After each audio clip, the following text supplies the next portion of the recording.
My name is Anissa Rastiana, and I'm from Airlangga, Bali, College of Health. Now I'm going to give a presentation about correlation between dengue non-structural protein 1 or NS1 antigen examination with the platelet count in patient suspect dengue hemorrhagic fever. We're going to start from the introduction. Dengue hemorrhagic fever, or DHF, is an infectious disease caused by the dengue virus where several clinical symptoms will appear when infected. One of the laboratory tests that can help diagnose DHF include dengue NS1 antigen and hematological examination. Platelet count is one of the parameters found in hematological examination. This study aimed to determine the correlation between dengue NS1 antigen and platelet count in patients with suspect DHF at Rodia Zunder Clinical Laboratory for the 2020 until 2022 period. I'd like to turn to method. The research method is observational in a cross-sectional way using secondary data of 349 samples. Data analysis use Spearman rank test. Let's move on to result. The results show that the majority of suspect DHF patients were male, 54.4%, with the most age being 15 to 64 years, as much 60.7%, and the duration of fever during examination on fever day 3 as much 35.5%. In patient suspect of DHF or dengue NS1, the antigen was negative by 79.4%. The platelet count was within normal limit by 82.2%. The result of the correlation by using the Spearman rank test method obtained p-value 0.001 with correlation 0.171. The conclusion of this presentation is the result of the hypothesis H0 were rejected and H1 was accepted. It can be concluded that there is a weak and unidirectional significant correlation between dengue NS1 antigen and platelet count in patients with suspect DHF. That's what I can convey in this presentation. Thank you for your nice attention. See you next time and bye. My name is Ferry Setiawan. Today, I will present my paper entitled The Possibility of Marburg Virus Disease Pandemic Outbreak and its Relationship to Develop Vaccines Against MVD. First of all, the World Health Organization of WHO announces that this is the era of new emerging disease and zoonotic disease, that it consists of COVID-19 and new emerging disease, Marburg virus disease. Marburg virus disease, or MAR, is infectious disease with its main manifestation is viral hemorrhagic vector of VHF. The concept is its mortality rate is high, range from 50 until 90%. So it pay attention from WHO to develop a pandemic like the previous ancestor COVID-19. The pathogenesis and pathophysiology of the MVD is zoonotic disease from Procetus aikidia that will bite and infect the host in immunity. It will result the damage to the endothelial cells and get caused by shock. Our method of this article is review article from some journals. This is the appearance of the cell infected by Marburg virus disease and the summary of the Marburg virus disease outbreak and death. This is the appearance of the Marburg virus disease under the microscope electron, and this is the genome contained by Marburg virus disease. The point of view is the main discussion, and our conclusion is in the glycoprotein or GP. GP will attach in the cytosis and enter to the host cell, and then it hijacks the host cell to make the new virus. GP is the main focus because it's to make the combat and to make the antibody or vaccine so that it diminishes the possibility of chaos if MVD is ordered. But as a new emerging disease, there are many infection limitations and obstacles in the development of Marburg virus vaccine. The conclusion is the strategy for developing vaccine against Marburg and herpes disease and developing Marburg are based on Marburg glycoprotein, so that it can induce the possibility of chaos if an MVD outbreak occurs. However, as a new emerging disease, there are several challenges in the development of disease. Thank you for listening to my presentation. Nice to meet you. This is my references and this is the corresponding author of the paper. Thank you, guys.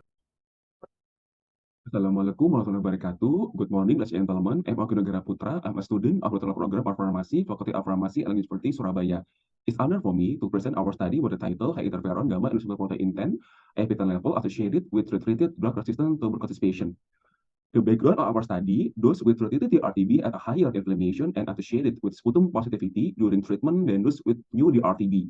Neutrophil positive ratio, or NLR, and IP10 is a cytokine of pro-inflammatory associated with lung cavity and sputum positivity during TB treatment. The objective of our study was to analyze NLR and IP10 level before undergoing DRTB treatment and correlated the levels with smear sputum. It was an observational perspective in a case control design. The study was conducted at outpatient department of MD-RTB, Dr. Soetomo Hospital from September 2022 to February 2023. We divided the RTB patient into two groups, retreated and new DRTB. All suspected DRTB patients were collected their sputum for sputum grading and their blood to analyze IP10 level with ELISA and neutrophil lymphocyte to calculate NLR using complete blood count analysis. 72 DRTB patients enrolled in the study, 45 of them in the treated and 27 of them in new DRTB. Those in the treated DRTB, 25 of them had smear sputum and 18 of them had lung cavity. The median of NLR are higher in the treated DRTB than those in new DRTB, although statistically not significant. Based on IP10 level, the IP10 level was significantly higher in the treated than those in new DRTB.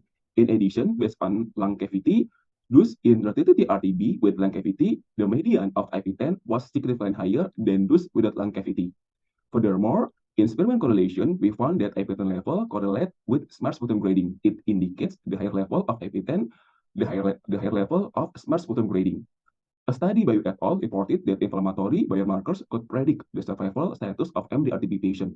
The conclusion is the treated DRTB patient statistically had higher level of IP10 than new DRTB. The treated TB with lung cavity statistically had higher level of IP10 than those without cavity. It indicates an increased inflammatory response that could impact the treatment success.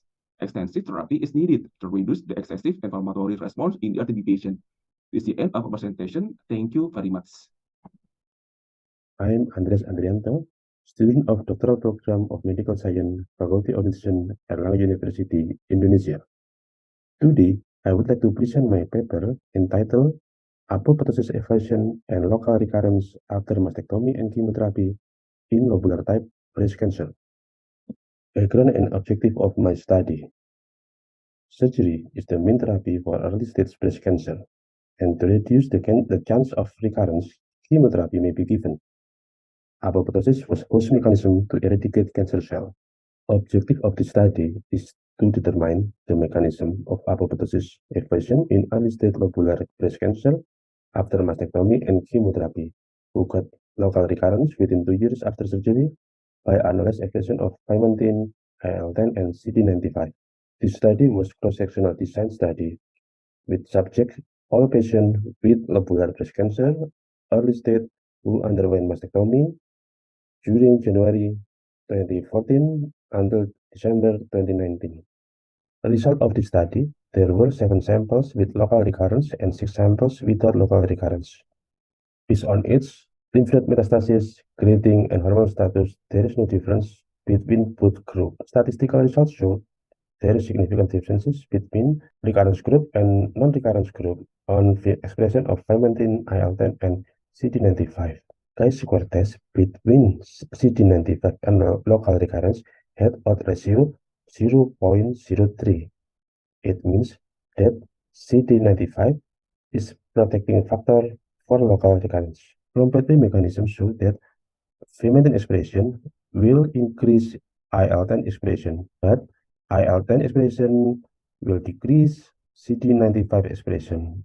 If CD95 expression decrease, it will increase the risk of local recurrence.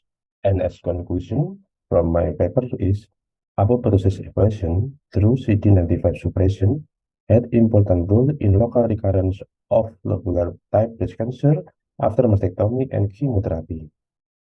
Ladies and gentlemen, I'm Stella Harjono, student of Faculty of Medicine, Universitas Airlangga. Today I will present to you about our idea about adoptive immunotherapy for cervical cancer. Cervical cancer is one of the most common malignancies among females that has high morbidity and mortality rate. Triggered by high risk of human papillomavirus infection, makes this cancer escapes from the host immune surveillance. In this era, patients with cervical cancer mostly be treated by chemotherapy or radiotherapy, but the resulting outcome is very poor. To overcome this problem, we need an effective way to kill the tumor cells. One of them is to expand the TIL or tumor-infiltrating lymphocyte, which is the response to fight the tumor by releasing the CTL or cytotoxic T cells. In a normal person, the infected tissue has tumor-infiltrating lymphocytes that respond to the tumor. But in certain conditions, the TIL is inadequate to fight against the tumor cells. For that case, logically, we need more CTL releasing to increase the response. This can be achieved by using adaptive immunotherapy to add the number of CDL to adequate the response. The role of tumor-infiltrating lymphocyte in attacking cancer has been proven widely. CDL around tumor cells, which was known as TIL, has a significant role in suppressing tumor growth because of its reactivity to cancer cells or HPV plus cells.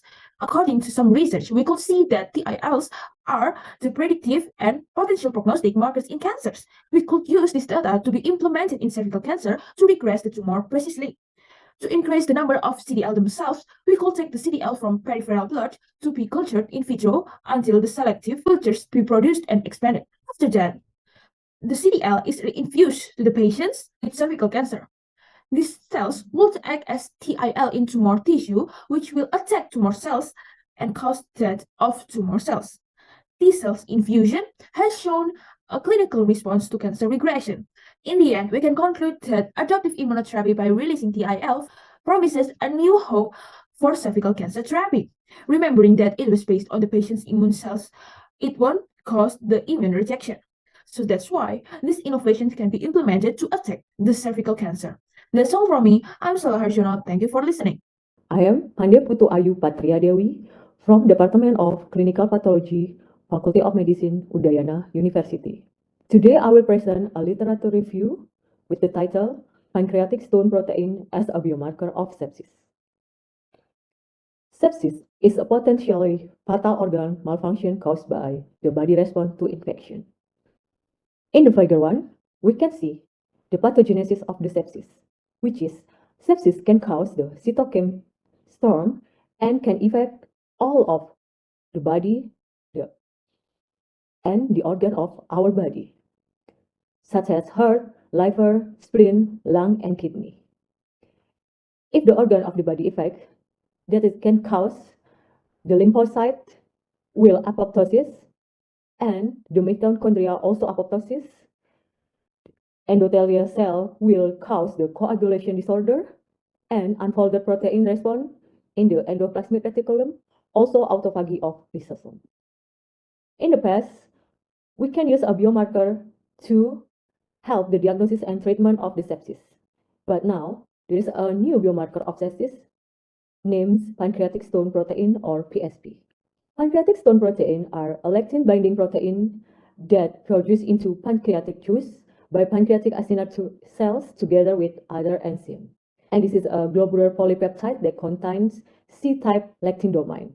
PSP are calcium-dependent glycan-binding protein that generate pro-inflammatory activity by stimulating adhesion and signaling receptor during hemostasis and innate immune activation. In the figure 2, we can see how the PSP mechanism in action of the sepsis.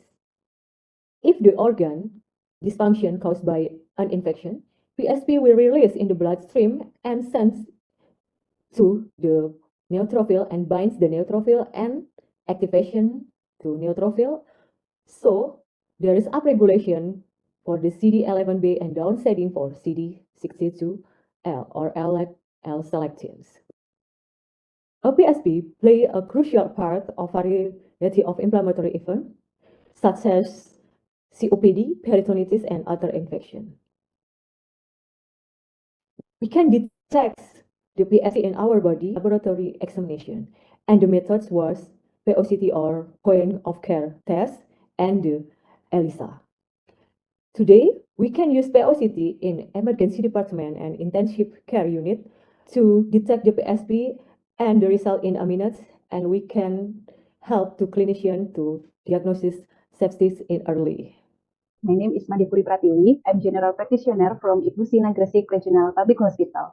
And today I want to present my presentation with the title Platelet to Lymphocyte Ratio (PLR), Platelet to Hemoglobin Ratio (PHR), and Systemic Immune Inflammation Index (SII) as predictive factors of amputation among diabetic foot ulcer in Indonesian Regional Public Hospital. Foot ulcer is one of the most common complications of diabetic mellitus, and its outcome was difficult to predict. The study aims to evaluate if PLR, PHR, and SII can be predictive factors of amputation. This retrospective analysis included 114 hospitalized diabetic foot ulcer patients from January to December 2022 in Indonesian Regional Public Hospital. Pre-treatment inflammatory markers such as PLR, PHR, and SII was performed by ROC curve to determine the value of IUC and Udon index to determine the cutoff value. Among 114 patients that included in this research, as many as 58 patients had an amputation, and the rest of 56 patients didn't have an amputation. We can see in the ROC curve, the value of IUC of PLR, PHR, and SII was 0.7 until 0.8. This value was considered to be acceptable. And the PLR, PHR, and SII have a cutoff of 186.1, 3.09, and 2780.1. For those patients who have a greater value than a cutoff have an increased risk of amputation as many as 37.3 and 13.2 and 8.3 fold increase compared to the group with the lower value, with the p-value here less than 0.0. From this research, we can conclude that PLR, PHR, and SII can be predictive factors of amputation among diabetic foot ulcer patients.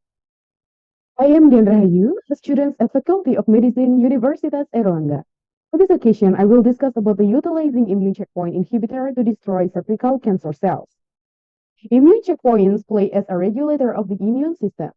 T-cell lymphocytes will recognize this checkpoint protein to determine whether they are recognized as self or non-self. Immune checkpoints proteins such as CDL4 and PD-L1 will send off signal to cell T lymphocytes as they were counted as cells. Many tumor cells, including cervical cancer, express checkpoint proteins on their membrane to disguise themselves as cells. Administration of immune checkpoint inhibitors would have benefits offers in this problem. Unfortunately, not every cancer cell has this checkpoint protein. It takes an assay to determine whether a cervical cancer patient has checkpoint ligands such as PD-L1, a result that will receive benefit from immune checkpoint inhibitor treatment. As a result in discussion, immunohistochemistry assay with PD-L1 antibody can predict response therapy with an immune checkpoint inhibitor. This assay requires selection of an immunohistochemistry antibody, since every immune checkpoint inhibitor therapy has a corresponding antibody to predict its response. Antibody PD-L1 clone 22C3 would predict benefit of pembrolizumab therapy, while clone SP263 would predict benefit from durvalumab therapy, and clone SP142 for prediction of atezolizumab therapy response. PD-L1 immunohistochemistry staining of negative, low positive, intermediate positive, and strong positive protein expressing cell line. The administration of immune checkpoint inhibitors must be tested for the type of drug to be given to detect whether the reagent is positive or not. If positive, a type of immune checkpoint inhibitor can be given to the patient. If the results are negative, then the type of immune checkpoint inhibitor cannot be given to the patient in the sense that it doesn't work. So the consequence is that the patient only spends money on treatment which is nil. In conclusion, not all cervical cancer patients can be treated with immune checkpoint inhibitors, and every immune checkpoint inhibitor's treatment needs to be examined. Today, I would like to present our research with the title Role of Cardiac Marker Troponin I in Chronic Periodontitis with Coronary Artery Disease. Introduction. As we know that periodontal disease is a public health problem worldwide, especially in developing countries. And cardiovascular disease is the leading causes of death. Periodontitis is a non-traditional modifiable risk factor for CVD, and the study analyzes the relationship between chronic periodontitis or CP and troponin I level in coronary artery disease or CAD. Method. This study was an analytic observational with cross-sectional study design. 90 CAD patients underwent coronary angiography with CP from December 21 until November 22 at Doris Silvanus Hospital, Palangkaraya.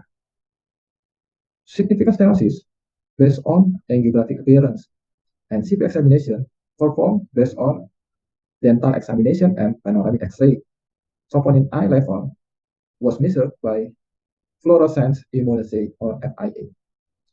Statistic analysis, we use bivariate analysis and multivariate analysis to determine the independent variable of major factor of troponin I, followed by logistic regression test.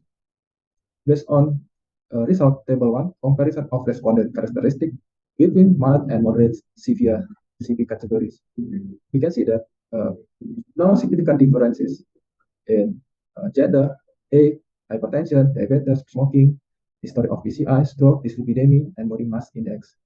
And table 2, cross table between confounding factors against the troponin I category, we can see that CP and dyslipidemia are significant statistically.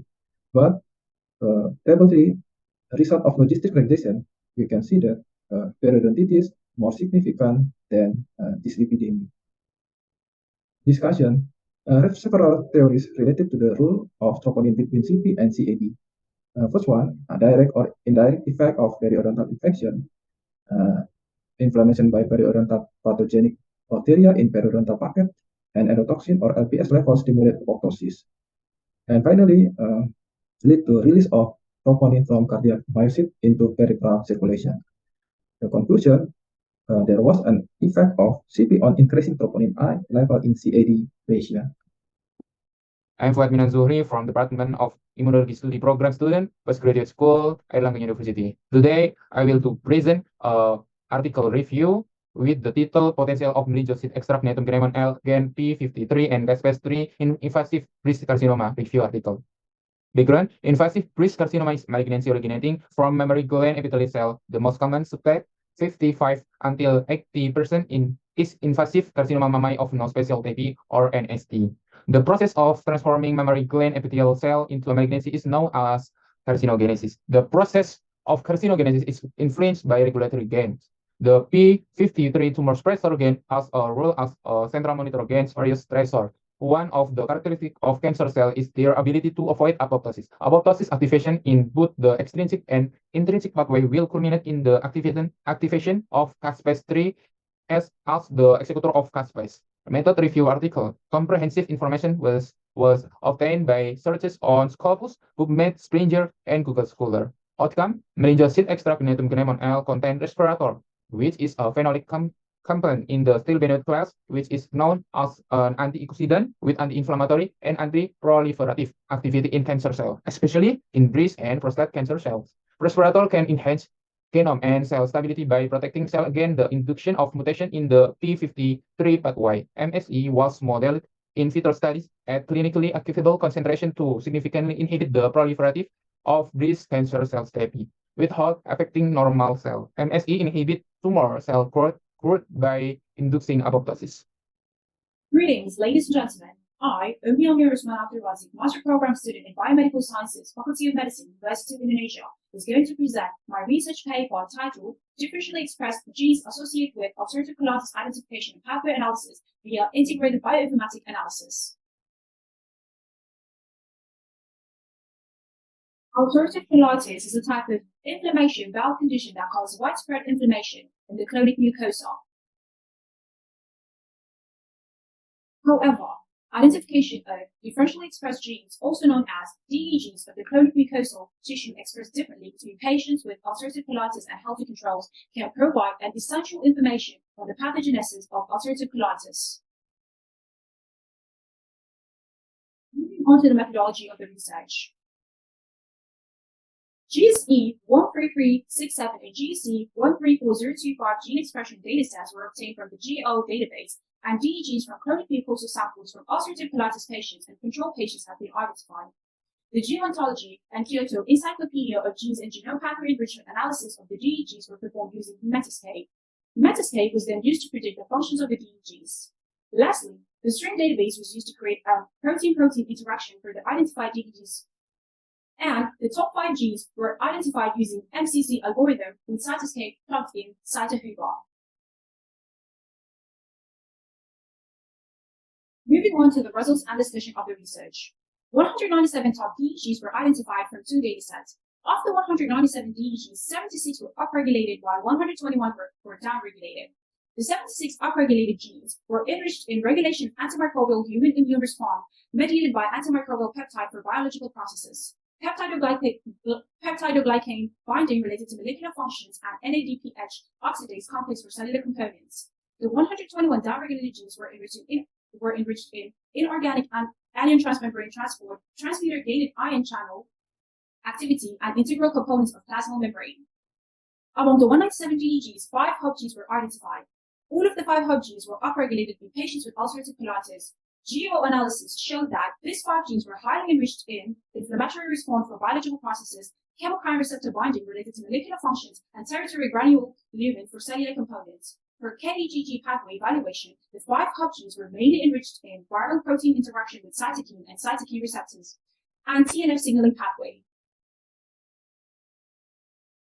Moving on to the conclusion of the research, a total of 197 DEGs, 5 hub genes were identified, which may be regarded as ulcerative colitis biomarkers and can offer a new insight into ulcerative colitis development and aid in the production of a more effective treatment. On the right hand of the poster, it shows illustration of the results. The first illustration shows the volcano plots showing the genes that were expressed differently in control and ulcerative colitis group. The red plots shows the upregulated genes. The red plot shows the upregulated genes, while the blue plot shows the downregulated genes. Meanwhile, the black plot shows that there is no discernible distinctions. The second illustration shows the cytoscape protein-protein interaction networks for the 100 to 21 downregulated gene and for the 76 upregulated gene. The third illustration shows the analysis of the functional enrichment of the 5 hub genes The bar graph shows the top 10 results of the 5 hub genes. It shows the biological processes, the molecular function, cellular component, KEGG pathway for the top 10 results of the 5 hub genes. That brings us to the end of my presentation. Thank you very much for your kind cooperation and attention. Hi, my name is Gusti Agung Satrika Dewi and my partner Andi Harmawati Noviari, and this is our research, bioinformatic analysis of physicochemical properties of Streptococcus pneumoniae pili proteins that play a role in meningitis disease. And this is our background. We know that many bacteria in the world can make a disease. For example, Streptococcus pneumoniae. Streptococcus pneumoniae can make a meningitis disease. Bacterial meningitis is a infection disease of the membrane covering the brain that results in high mortality and morbidity in the world. But until now, there's no gold standard method can identify pneumococci. And this complication in the process of established diagnostic. But we know Streptococcus pneumoniae have a pili. Pili are virulence factor that play a role in pathogenesis process. And pili too can make a biofilm formation interaction with host tissue. And pili expresses many structural protein like RRGB, RRGA, RRGC, SRTG1, and PITB. And some of this protein will be analyzed by using bioinformatics, and we can give you a reference for future research to develop more specific diagnostic method to detect Streptococcus pneumoniae bacterial infection. And we use the method by bioinformatics analyze. For the first, we collection protein sequence data from database NCBI, and then we analyze physicochemical properties using ProtParam, and we interpreting the result. And this is our result. In table 1, we show that ProtParam data analyzed. We can show how is this protein, molecular weight, isoelectric point, anatomic composition, anatomic number, stability index, aliphatic index, gravity index, and residue number. And on the table 2, we can show that all of the protein have a neutral to acidic pH or potential hydrogen, and the element hydrogen as the most constituent element. And then all the protein have a good thermal, because we can show instability index and aliphatic index, but except SRTG1 and RRGC protein. And then all of the pili are hydrophilic because we can show and gravity index have a minus, and then every protein is bind to the other protein because the total number of negative residue more than positive residue. Okay, and we're going to the conclusion. Our conclusion like table 2 interpretation, and then we hope our research can give you a basis for the development or more specific and sensitive diagnostic method and region in meningitis. Our research topic relation between BMI and SCRP in patients aged 45 to 54 years as a risk predictor of cardiovascular disease. My name is Bukti Wasono, and our team, Mr. Putu Gede Subaktiasa, Mrs. Diah Pratiningsih, and Mrs. Anna Agung Ayu Eka Sayani for Applied Medical Laboratory Technology Study Program Wiramedika Bali College of Health. Introduction: cardiovascular disease is currently the leading cause of death globally. More than 3/4 of cardiovascular disease that occur in countries with low to middle income and before the age of 70. Obesity and preventable risk factor for cardiovascular disease. Atherosclerotic lesion are a hallmark of cardiovascular disease. Measurement of high sensitivity C-reactive protein level can predict the severity of cardiovascular disease because it is produced in the liver. If someone has CRP level is greater than 3 mg per liter, they are at serious risk of cardiovascular disease. The aim of the study was to determine the correlation between body mass index or BMI and SCRP in patients aged 45 to 54 as a predictor of cardiovascular disease. The research method was a descriptive correlation study using a case control approach. The study used secondary data from medical records with a total sampling technique of 58 samples. Statistical analysis used experiment test to see the correlation between BMI and SCRP. The result, based on the result of the study, there was a significant correlation between BMI and SCRP level in patients aged 45 to 54 as a predictor of cardiovascular disease, with a p-value of 0.008 and an R value of 0.346, and indicating a moderate correlation strength. This correlation is positive, meaning that an increase in BMI is followed increase SCRP level. So maintaining a healthy lifestyle to keep BMI normal and regular measurement of SCRP level can be used to predict future cardiovascular disease risk factor. My name is Erino Lestari. I am a student of Master Program in Biology, Faculty of Mathematics and Natural Science, Pajajaran University. First of all, I want to say thank you for the opportunity to present my research article titled Cytotoxicity Testing of Methanol Extract of Epiphytic Fungi from Rami Trichoderma hertzianum strain CFAM 422 on MCF7 breast cancer cell line using MTT-based cytotoxicity assay. As we know, cancer remains an extremely serious life-threatening disease for all humans. Breast cancer is the second most common cancer in women globally, and the incidence rate has increased annually. Safer and more effective breast cancer treatment applications still need to be developed to know the key mechanism of cytotoxic compound that can kill cancer cells. Trichoderma hertzianum strain CFAM 422 as an epiphyte of Rami Buehmeria has been selected for its potential as topoisomerase inhibitor. Although this fungus is known as a potential fungus in agriculture, Trichoderma hertzianum also has the ability to produce several antibiotics that function as anti-cancer. The study were to test the cytotoxicity of Trichoderma hertzianum strain CFAM 422 in inhibiting the proliferation of the MCF breast cancer cell line. And for methodology, the fungus of Trichoderma hertzianum strain CFAM 422 was collected from Microbiology Laboratory, Department of Biology, Faculty of Mathematics and Natural Science, Pajajaran University. And for extraction, the extract was prepared using methanol as solvent by maceration method. MCF7 human breast cancer cell line were broadcast from Biomedical Laboratory, Faculty of Medicine, Pajajaran University. Cell proliferation was analyzed using MTT assay in cell treat with various concentrations. As the result, in the treatment of the Trichoderma hertzianum strain CFAM 422 methanol extract cytotoxicity assay were performed on MCF7 cell line resulted in IC50 values. The IC50 values is 7.442 microgram per milli. The result of the study indicates that this extract can significantly inhibit the viability of cancer cell line and has the potential to have anti-cancer activity.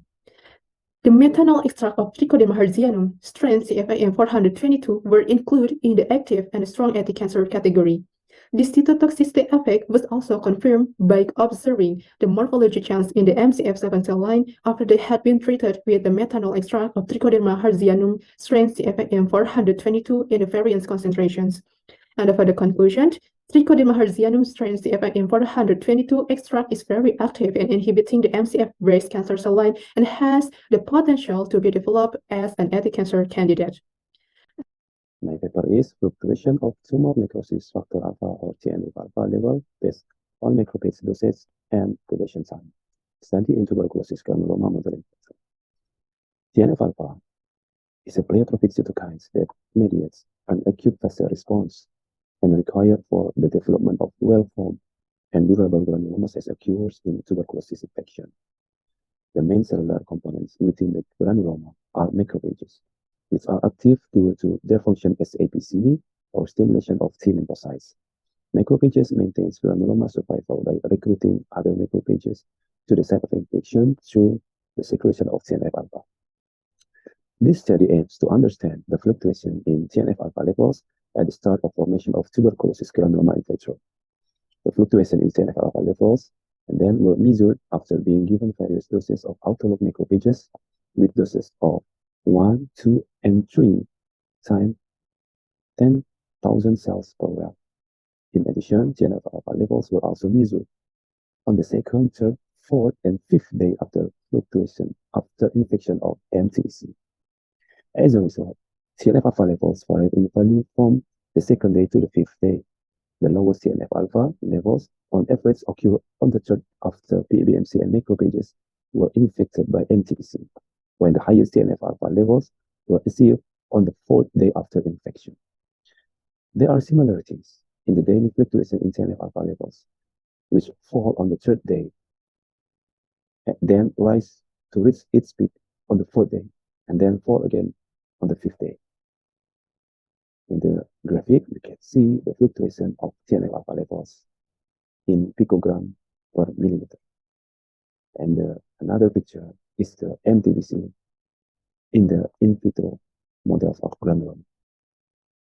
As a conclusion, although there were differences in TNF-alpha levels based on macrophages, doses, and incubation time, these two variables did not have a significant effect.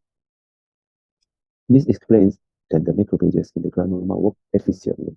The number of macrophages that work is following the burden of infection that occurs, and increases in TNF-alpha levels indicates the recruitment of other macrophages to the site of infection, while a decrease in TNF-alpha levels is related to macrophage apoptosis and the possible role of EZ6, which is owned by MTBC. I'm Wahyuhadi from National Research and Innovation Agency. In this event, I would like to present our study with the title SIV1 mutation in first-line antiretroviral drugs among people living with SIV from 3 regions in West Papua.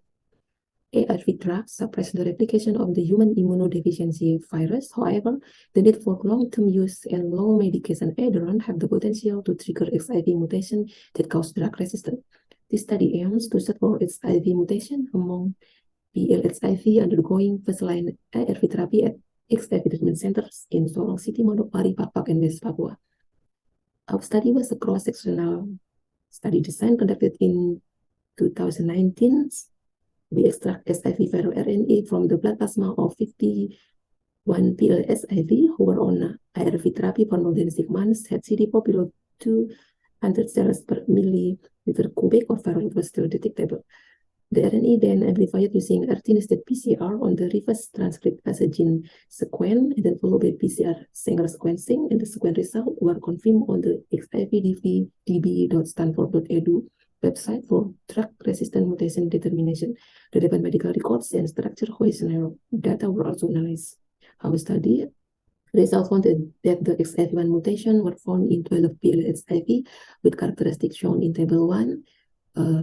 That the most of them were from the X group 30 to 39, female as XIV clinical stage 3, never stop ARV, has medication companion by family, and never changed ARV regimen, has the high level SIV1 resistant to ARV for NRTI and NNRTI drugs, and the most antiretroviral drugs that's already resistant were lamivudine. And the most high level XIV resistant was found in NNRTI plus NNRTI drugs by XIV subtype CRF09 AE subtype B and A, followed by NNRTI resistant by subtypes B and A, also NRTI resistant by subtype B. And our study found no drug resistance was found for tenofovir. And now we move to figure 1. That's all the distribution of subtypes in the 3 sets of our study. In Sorong, we can see that there were subtypes CRF01E, AE, and A. Drug regimen used were lamivudine, tenofovir, efavirenz, and lamivudine, tenofovir, nevirapine, and we found high level resistance to lamivudine, nevirapine, and efavirenz. And in Manokwari, we can found subtype CRF01 AE and B, and the drug regimen used were the first-line ARV, and we found high level resistance to lamivudine, nevirapine, and efavirenz. And in Papak, there were subtypes 01A, B, and A, and the drug regimen used by the PLSIV were lamivudine, tenofovir, evapiren, lamivudine, sidofudine, evapiren, and lamivudine, sidofudine, nevirapine. And we found the high level resistant to lamivudine, nevirapine, and evapiren, and also for sidofudine in the intermediate high level resistant. And from our study, we conclude that the existence of first-line antiretroviral resistance due to XIV mutation from the region in West Papua needs attention from the local health office regarding monitoring and evaluation of SIV treatment by the PLSIV. Good morning, ladies and gentlemen. My name is Airlangga Megawati Saputra. I'm a doctoral student of Airlangga University. Today, I would like to present my research about immunogenicity of oral rabies vaccine strain Sp.BS gas in local dog in Bali, Indonesia. The background of the study is dog-mediated rabies is endemic throughout Indonesia, including Bali. Most dogs in Bali are free-roaming and often inaccessible for parenteral vaccination without special effort.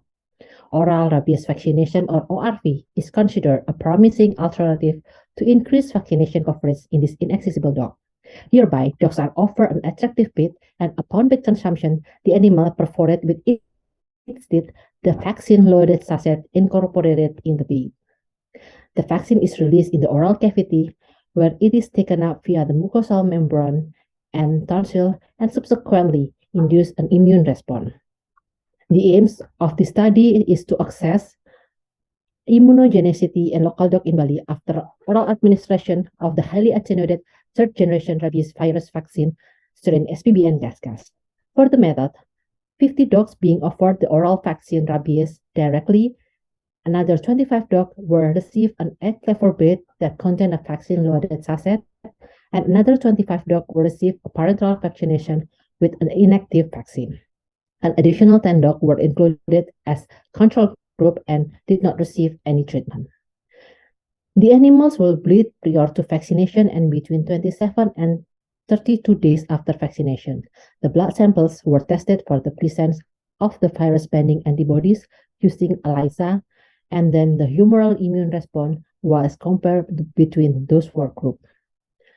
As the result of the study, none of the control animals seroconverted, and in the other treatment group, 90.5% of the animals developed a detectable immune response. The seroconversion rate in the three groups of dogs vaccinated did not differ significantly, where the bait was 88.9%, the direct oral administration was 94.1%, the parenteral vaccination was 90.9%, and the control group was 0%. There was no significant quantitative difference between level of antibody between orally and parenterally vaccinated dogs. The study confirmed that Sp.BS gas is capable to induce an adequate immune response compared to a parenteral vaccine under field condition, and this result underlined the potential of ORV as an important tool for targeting hard-to-reach free-roaming dog in mass dog vaccination campaign in Bali, Indonesia. Thank you and have a nice day. I am Anak Agung Ayu Eka Cahyani. I would like to present about my result of research about overview of anti-HCV examination result in patient pre-hemodialysis screening at RSUD Wahyuhadi in 2020-2021. Hepatitis C is an acute liver parenchymal infection caused by the hepatitis C virus. Anti-HCV is a test for HCV antibodies contained in patient serum. Transmission of hepatitis infection is estimated to have a risk infection in hemodialysis of about 10% per year. HCV infection in hemodialysis patients is associated with nosocomial infection, especially because of the lack of sterilization technique and hygiene in dialysis equipment. The purpose of this study is to describe the result of anti-HCV examination in patients who will undergo hemodialysis at Wahyuhadi Hospital in 2020-2021 for the first time. This research is an observational descriptive study using secondary data. This research has been approved by Wahyuhadi Hospital with ethical letter number, and the number of samples in the study were 116 patients who were taken by total sampling techniques. Based on the result of the anti-HCV screening, examination in pre-hemodialysis patient at Wahyuhadi Hospital is 115 people had negative results and 1 positive result, male and age category less than 6 years.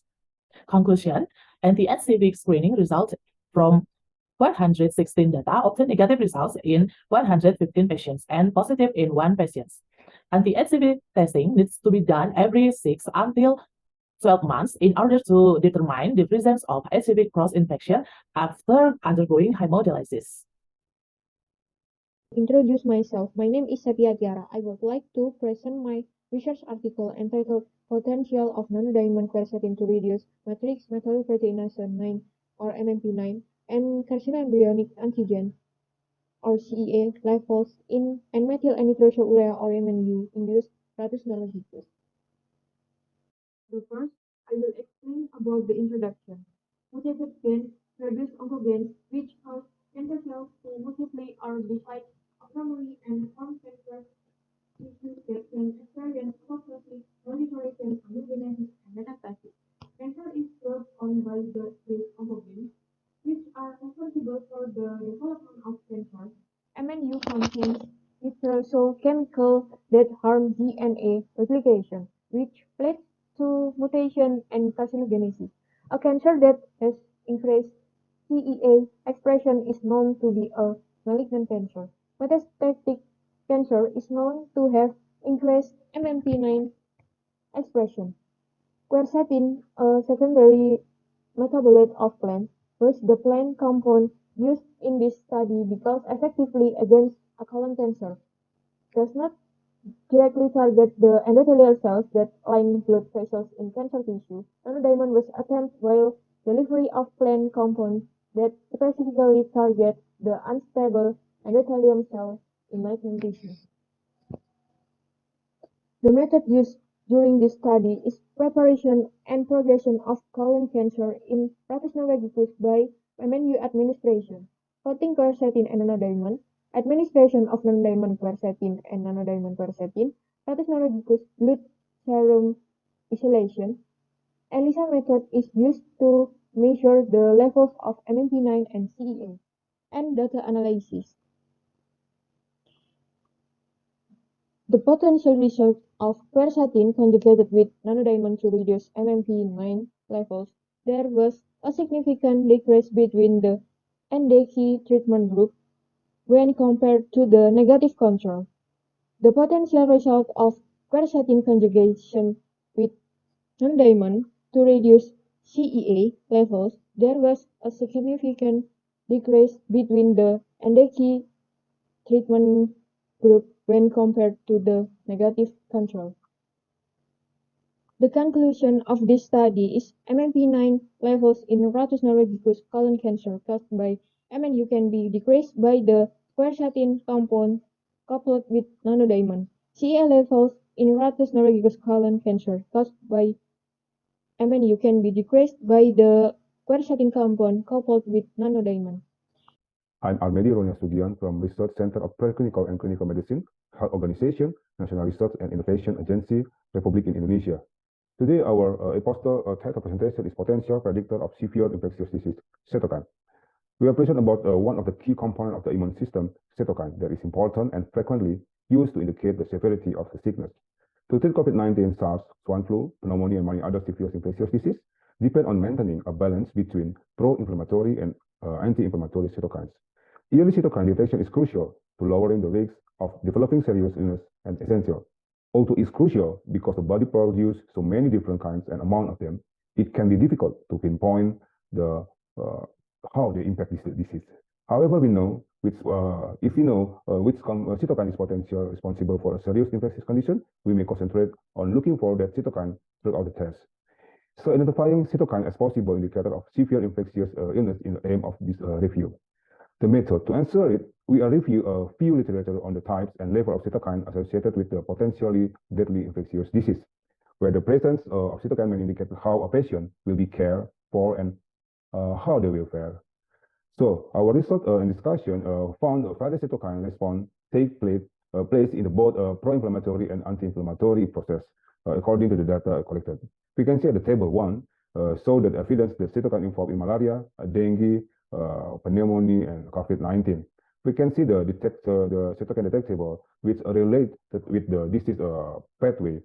And but several dominating cytokines that impacted the model of several severe states of the illness we discovered in this study. It has been demonstrated that cytokine interleukin 6, 10, 12, 1, and 17 are cytokines that are involved that have the ability to make a diagnosis of serious illness. It is possible to evaluate the impact of its level in the body, and this will be done early in the diagnosis so that the therapy can begin to stop the onset of the cytokine storm, for example. One of the crucial considerations for the future is yearly and affordable investigation. Therefore, it's essential to support initiatives to discover cytokine testing that are affordable, reliable, and capable of being employed to stop major illness. So our conclusion is a potential predictor of severe infectious disorder disease include interleukin 6, interleukin 10, interleukin 12, interleukin 1, and interleukin 17. Good morning, everyone. I am Fajri from National Research and Innovation Agency, or Klin. In today's occasion, I will try to deliver our e-poster entitled Prevalence and Molecular Characterization of C6PD Deficiency in Malaria High Endemic Area of Jaya Agency, Papua Province, Indonesia. Okay, we know that C6PD deficiency is the most common endemopathy in the world, and it has a tight correlation with malarial endemicity. It is because it has a relationship with administer of chloroquine for malaria vaccine. This paper aims to know about the current prevalent stages of C6PD deficiency in Papua, and also we will try to know about the mutant variation of C6PD gene in Papua. And field data collection was conducted in Imbokrang district from October 5th to 11th October 2021, engaging 200 volunteers who has experienced malaria before. We use RDT as a qualitative measurement, underwent with PCR, and ended with single sequencing method. We got surprising result because we got 21% of deficiency for its prevalence, because it was previously told that only 0.5 to 2.9% of its prevalence for Indonesia, but it has more value compared to the previous information. And well, the gender percentage showed that female has more deficiency compared to males. It is also interesting because it is X-linked, and normally males has bigger possibility to have it. And well, okay, we got some substitution for amino acids because of the mutation. They were found in exon 4 and exon 8. Well, it is still unclear about the variation type because it was not in the list that already accepted currently for 400 mutant variation, but it needs more concern in the future because it indicates that it is a warning that in Papua there is a mutation, and we need to screen C6PD deficiency before the administration of primaquine, because it's really dangerous, because the deficient people will suffer, possibly will suffer hemolytic anemia if they consume primaquine with inappropriate doses. And I thank you. My name is Novita Budianti. I'm from 11 Maret University, Master Program of Clinical Nutrition. Let's begin to background of my study. Anemia during adolescence is a nutritional problem and has a negative effect on growth and cognition, academic achievement, and serious impact during the reproductive years. The incidence of anemia in the group of young women in West Java Province in 2018 reached 41.9%, based on West Java Provincial Health Office 2019. Indramayu is one of the districts in West Java with a high prevalence of anemia among young women. Data from Indramayu Regency showed the incidence of anemia was 14.8%, based on Murni 2018. Percentage of young women who consume iron tablets or TTD at school was 80.9%, with 98.6% consuming less than 52 tablets. The purpose of the study to examine the relationship between iron deficiency anemia, the risk factors, and immune response in adolescent female. The method of the study: subjects characteristics use a questionnaire on subjects' characteristics and family, hemoglobin levels use a spectrophotometer method, erythrocyte index use a hematology analyzer, food intake use a 24-hour food recall questionnaire, and weight measurement use a digital body scale. The result of the study: characteristics of the study subjects included age, hemoglobin levels, history of allergies and disease, and the salary of parents. The result of screening tests of anemia: the total subjects of female adolescents who were screened was 77. There are 34 mild anemia and 39 moderate anemia. The conclusion: the results of the study are expected to provide a better understanding of the importance of healthy hematological status and adequate nutritional intake in maintaining health in female adolescents. In the 2019 RDA, the daily requirement of iron for young women is 15 milligram per day. In addition, there was 5% of iron intake a day. Subjects on average experience moderate anemia have not consumed the RDA standards required for age 16 until 18 years. The implication of this study can be used recommendation for appropriate nutrition and healthcare in this population. Thank you for your attention. My name is Justinus Maladan. I am a doctoral program student at Gajah Mada University and a researcher at the Ekman Research Center for Molecular Biology. Let me present our presentation entitled Serotyping of Nasopharyngeal Streptococcus pneumoniae isolates from children before vaccination with pneumococcal conjugate vaccine PCV13 in Indonesia using whole genome sequencing. Pneumonia is an acute infection of the lung tissue caused by Streptococcus pneumoniae. In Indonesia, pneumonia is still a cause of neonatal death as much as 14.5%. Currently, the PCV23, PCV10, and PCV15 vaccine are used to prevent pneumonia infection. However, the vaccine only covers a portion of Streptococcus pneumoniae serotypes, so the vaccine becomes less effective, especially in developing countries, which have a wide diversity of serotypes. The method used in the study started from Streptococcus pneumoniae culture, DNA extraction, and whole genome sequencing. Identification serotype Streptococcus pneumoniae was carried out using the Seroba pipeline. The result, the genome length of the whole genome sequencing of Streptococcus pneumoniae from Indonesia is approximately 2 kilobase. The whole genome sequencing method for Streptococcus pneumoniae is very useful in studying the genome of this pathogen. From the serotyping result, 11 types of serotypes were found, namely serotypes 3, 5, 6A, 6B, 60, 11A, 14, 15B, 18C, 19F, and 20F. The 19F serotype is resistant to many antibiotics. The result indicate that there are two serotypes that are not covered in PCV13, namely serotypes 11A and 15B. Based on the result, it can be concluded that periodic monitoring is necessary to monitoring the types of Streptococcus pneumoniae serotypes circulating in the community to ensure the effectiveness of the PCV13 vaccine in Indonesia. Titled an immunology research potential extraethanol elephantopus caber as treatment in breast cancer mice model by stimulating apoptosis. Our member Muhammad Faiz Maulana, Salazar Azmi, and Nadia Yuningsi. For the first part is background.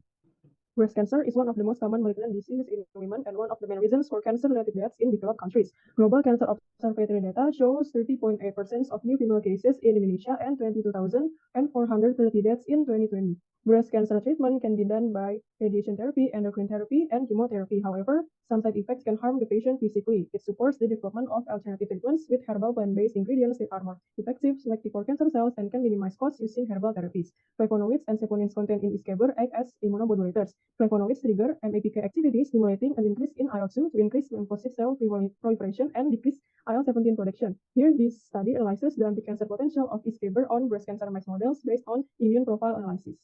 The study used a completely randomized design of 6 groups with 3 replications and began with the acclimation of 5-week-old female biopsy strain mice for 14 days. Breast cancer mice models injected by 41 cell line 3 times within 2 weeks. Cisplatin was injected intraperitoneally once in a week. The treatment group was given ES extract with the different doses. There are 50.625, 101.25, and 202.5 milligram per kilogram body weight. Mice were dissected for spleen isolation to analyze the relative amount of IL-2, IL-17, and NF-κB on CD4 and CD8 T cells, and hair isolation to analyze the relative amount of interferon gamma and granzyme for NK cells by flow cytometry. Data analysis was performed using two-way ANOVA followed by Duncan test using Sp.BS.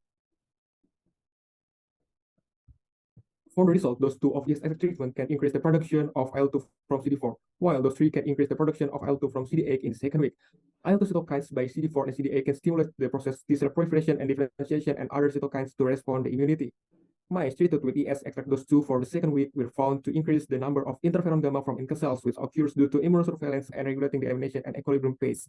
The granzyme increased after given ES extract dose 1 and 2 experience a significant increase from the second week to third week after treatment. Granzyme act as an activation marker of NK cell and cytotoxic lymphocyte cell for mediating target cell apoptosis. And then the ES can reduce the IL-17 from CD4 at dose 3 and IL-17 from CD8 at dose 2, also has the ability to reduce NF-κB at dose 2. So the angiogenesis can be inhibited and apoptosis can be stimulated better.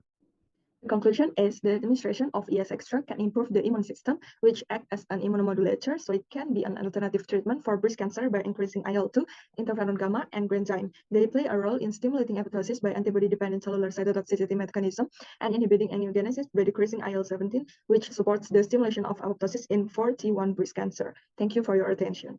Our study about the potential effect of antifibrotic agent of rosuvastatin, a study of the number of mast cells in the lung of pulmonary fibrosis rat model.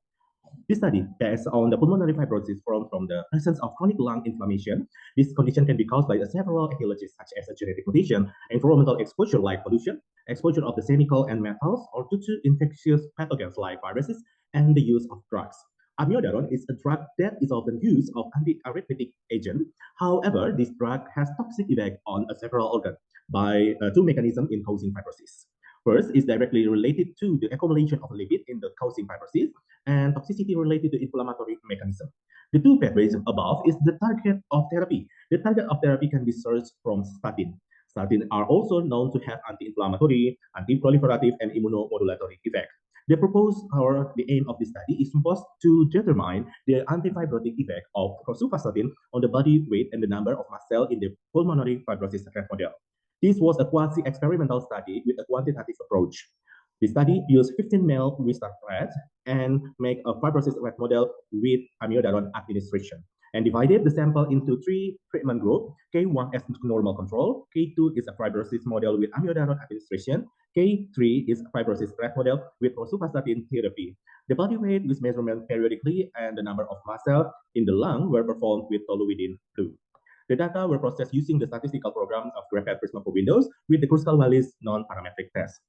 In the result, we found the average of body weight in all groups was to be normally distributed, and there was not a change in the average body weight, but it was not significant difference in each group in each time. And we will see the table 1 and figure 3. In that, we found a non-parametric test was performed using Kruskal-Wallis, and a significant difference in the average number of mast cells was obtained from each group.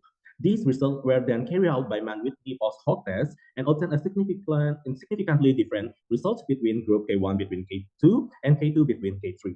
So the conclusion of this study is that rosuvastatin is an antifibrotic agent, has no effect on the body weight decrease, but has an effect to decrease the number of mast cells in the pulmonary fibrosis rat model. Thank you very much.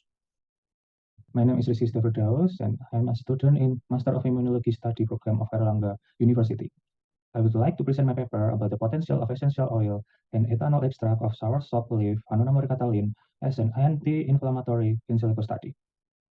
In introduction, inflammation is protective response that involves body cell, blood vessel, as well as protein and other mediator with the aim of eliminating the cause of cellular injury and initiating the process of restoring damaged tissue.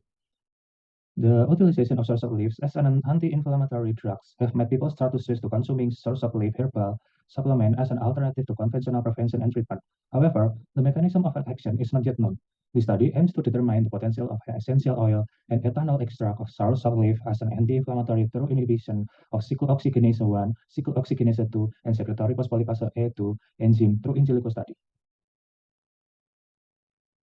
In this method, the study used in silico experimental method with the molecular docking method between the active substance content of essential oil and ethanol extract of soursop leaf Anonamoricatalin against the target protein cyclooxygenase 1, cyclooxygenase 2, and secretory phospholipase A2 enzyme to determine the value bond of free energy inhibition content, surface interaction between ligand protein and hydrogen bond on the same amino acid residue bond.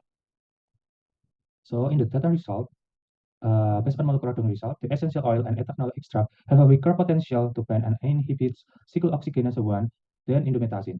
Linalool, active substance of essential oil, have the same binding and inhibition potential of cyclooxygenase 2, as well as indomethacin and anonine and silopin in ethanolic extract. I am Bobby.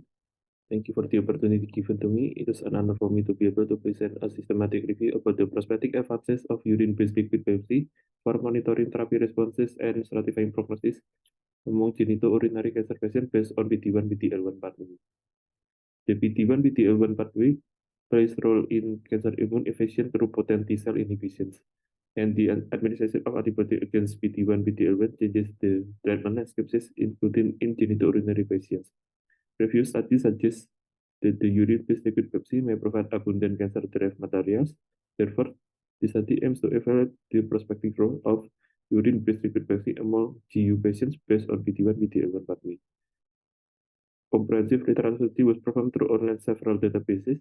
The study was conducted according to the PRISMA guideline, and all-human clinical study of urine-based liquid biopsy among GU patients that evaluate the BT1, BT11 pathway were included. Data extracted were cancer type, BT1, BT11 sources and detection methods, and also impacts on therapy responses and stratifying prognosis. The bias risk was assessed by using the Newcastle Ottawa scale.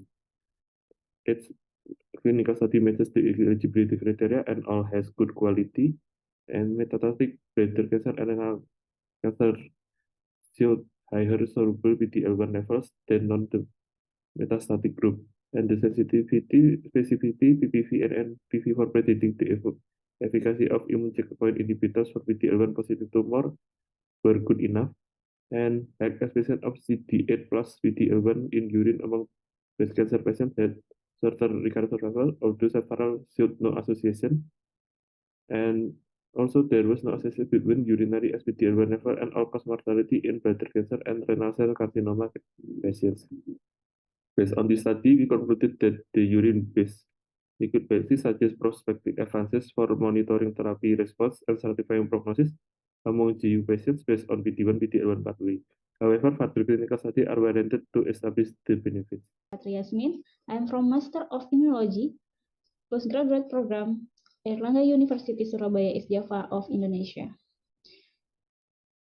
I will present my paper. The title is Literature Review Analyzing the Implementation of Malaria Elimination Control in Indonesia. Malaria is one of Indonesian diseases of infectious disease caused by the genus Plasmodium transmitted by female Anopheles mosquitoes. The purpose of this study was to look at the implementation of the malaria elimination control program in Indonesia.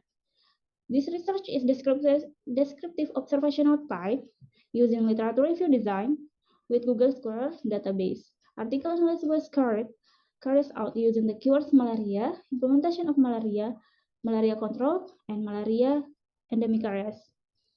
According to the Indonesian Ministry of Health, there has been an increase in the realization of the number of districts or cities that have achieved malaria elimination. 285 districts or cities in 2018 and 300 districts or cities in 2019 and 318 districts or cities in 2020, and the last one is 347 districts or cities by the end of 2021.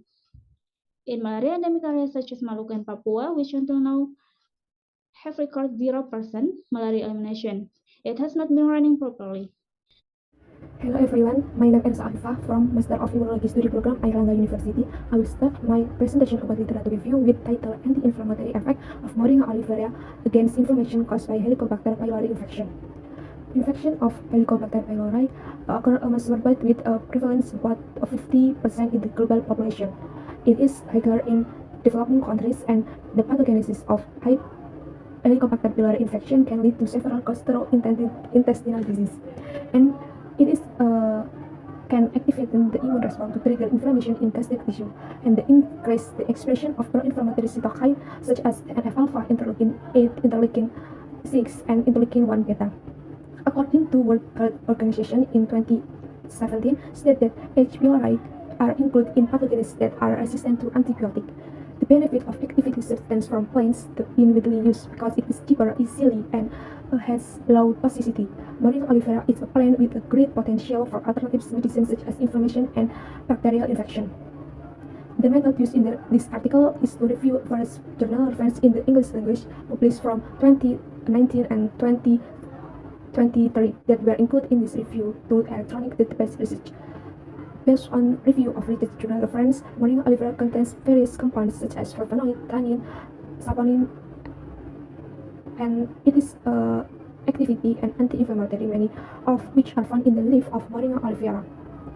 Inflammation caused by H. pylori infection is the initial stage of gastrointestinal disease in action. This is due to the presence of virulence factors such as Vagelin, urease, CEDA, and VACA. Moringa oleifera parts such as leaf, flower, and seed cells significantly have anti-inflammatory activation, but Moringa oleifera leaf have better anti-inflammatory potential than seed and flower. In the research by Simon in vivo showed that the best anti-inflammatory effect of moringa aloe vera leaf ethanol extract is 200 mg per kilogram. My name is Ristia Silva Imania, and I am a graduate student of Immunology, Postgraduate School of Universitas Airlangga. And today I would like to present my review article with the title Anti-Inflammatory Potential of Fungus Comb from Indo-Malayan Termites Macrotherms, Gilfus Hagenmont. The tropical archipelago of Indonesia offers an appropriate environment for many species of termites. 300 species of the 3,106 species of termites known to exist worldwide are found in Indonesia. A specialized structure known as a fungus comb is found in the nest of termitomids species by termites colonies. Fungus comb is believed to have bioactive component potential to assist anti-inflammatory response. The ethyl acetate extract had some chemical composition rich with 1,2,3-propanotriol, phenol 2-methoxy, and phenol 2,6-dimethoxy, which could work as antioxidant, antimicrobial, and act to reduce inflammation. The phenolic compound has been demonstrated to neutralize the inflammatory enzyme COX-1 and COX-2 in a dose-dependent manner, and at equimolar concentration, it is more effective than ibuprofen. In animal model of inflammation, phenolic compound could decrease the TNF-alpha and interleukin-1 beta production as well as pro-inflammatory cytokines. Additionally, phenol would attenuate the inflammatory response.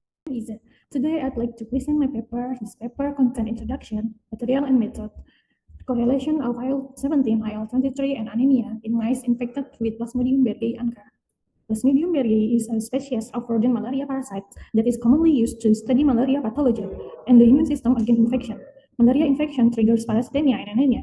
When infected erythrocytes, the erythrocyte bursts release GPI, merozoite, and malaria antigens that act as PAMs are recognized by TLR through APC or antigen-presenting cell recognition. The APC presents antigens across the cell surface via MXC class 1 and MXC class 2, which cause the secretion of cytokines such as TNF-alpha, interferon gamma, interleukin IL-17, IL-23, and IL-10. The IL-17 is a need for IL-23 to offer protection against Plasmodium berghei, while IL-23 is increased in malaria anemia, hemoglobin levels, and some hematological change caused by malaria infection. That is the parameter of malaria anemia. Therefore, this study aimed to determine the correlation of IL-17, IL-23, and anemia in mice infected with Plasmodium berghei Anka.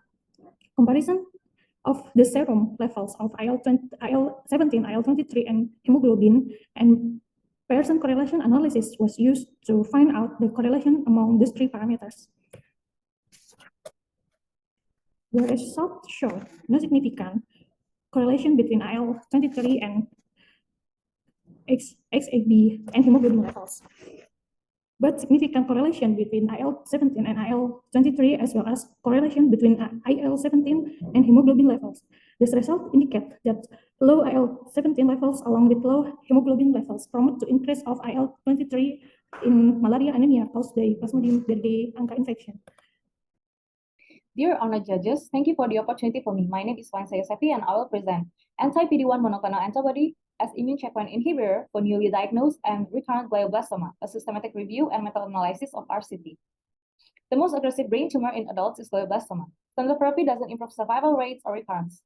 Immune checkpoint inhibition may be a promising therapeutic option for glioblastoma, so we conducted this review and meta-analysis. For the method, we used the PICO with the population of 18 years old with glioblastoma, intervention with anti-PD-1 drug, comparison with the standard care, outcomes, survival and adverse event, and the study design of phase 1 and later RCTs. We also determined the inclusion and exclusion criteria. And for the search method, we use PRISMA 2020 guideline in Scopus, PubMed, Cochrane, Sage, clinicaltrials.gov with mass search terms.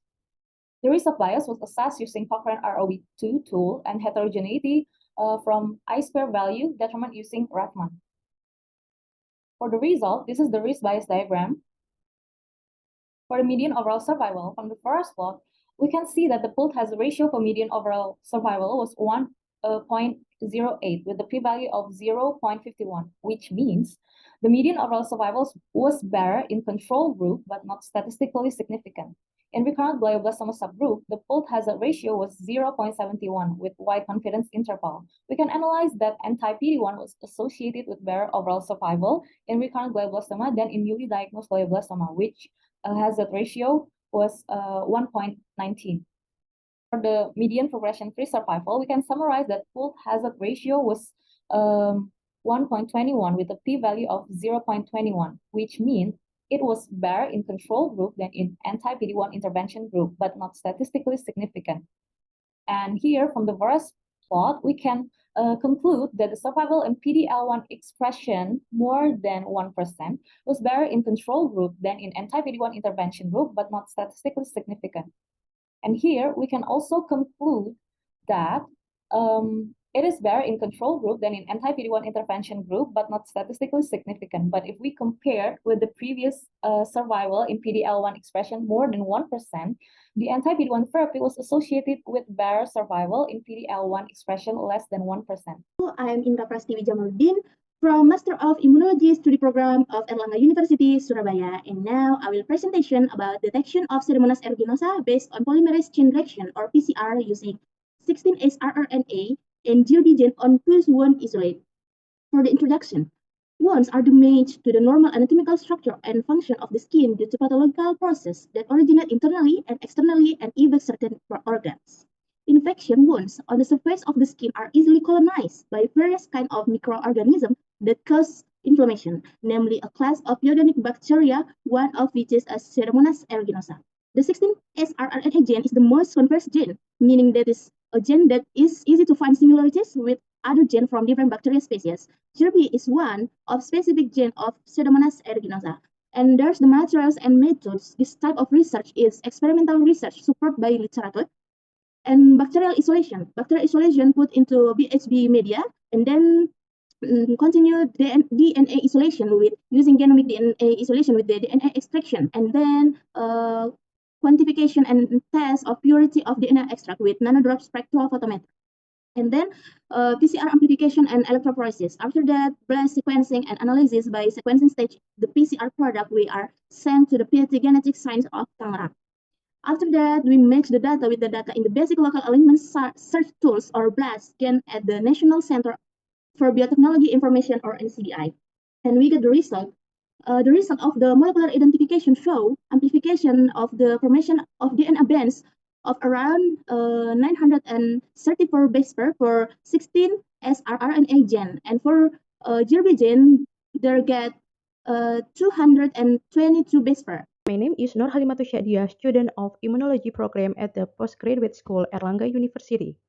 It is my privilege today to present the finding of our systematic review entitled Effect of SGLT2 inhibitor drug on NLRP3 inflammation in cardiovascular disease, a systematic review of preclinical studies.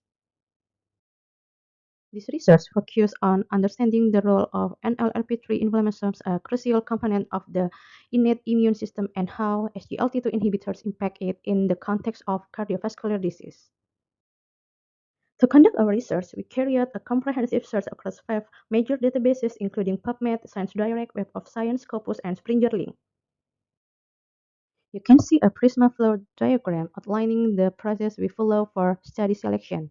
We found a total of 10 preclinical studies, both in vivo and in vitro, that match our criteria.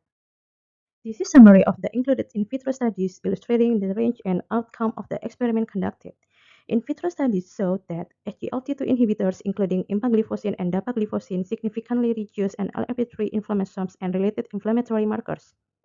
Moreover, this drug reduced reactive oxygen species production and apoptosis in cardiomyocyte while inhibiting the proliferation and migration of aortic smooth muscle cells.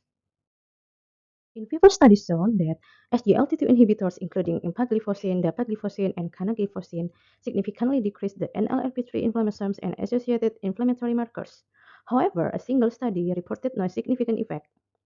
Within cardiovascular disease models, SGLT2 inhibitors contributed to a reduction in myocardial apoptosis, infarction, fibrosis, and remodeling. I am Robesri Natalia Sitanggang as a graduate student of Immunology Postgraduate School Airlangga University. Today we'll present our review article about effectiveness of platelet-rich plasma in osteoarthritis. Osteoarthritis is a degenerative joint disease characterized by joint cartilage defect accompanied by stiffness, pain, and limitation of joint motion. The prevalence of osteoarthritis increases with age. It aims to support the body natural recovery system effectively. Regenerative medicine intervention include addressing the entire structure surrounding the damaged joint to provide pain relief and prevent further deterioration. Platelet-rich plasma is one of the regenerative medicine therapies that is currently being developed as a treatment for osteoarthritis. To search for research journal articles, we use electronic databases such as PubMed, ProQuest, and Google Scholar. The keywords for research journal articles are osteoarthritis, platelet-rich plasma, and growth factor. We independently screen the relevance of all references based on title and abstracts, focusing on the last 10 years. The journal is then included based on inclusion and exclusion criteria, such as the first inclusion criteria is English research journal articles. The second is published between 2013 and 2023. The third is quantitative research, and the fourth is non-duplicate of PubMed, ProQuest, and Google Scholar. The result is platelet-rich plasma is a blood component that contains 5 times higher platelet concentration than normal. In addition to platelets, there are also platelet-derived growth factor, transforming growth factor beta, basic fibroblast growth factor, endothelial growth factor, and vascular endothelial growth factor. The growth factor content contained in platelet-rich plasma can regenerate damaged cartilage and relieve joint pain. I am Farida Kutsia, student of Master of Immunology Study Program, Postgraduate at Airlangga University. Today, I would like to present to you my research study with the effectiveness test of the derived ethanol extract taken from plug-in village as antibacterial agent Staphylococcus aureus and Escherichia coli.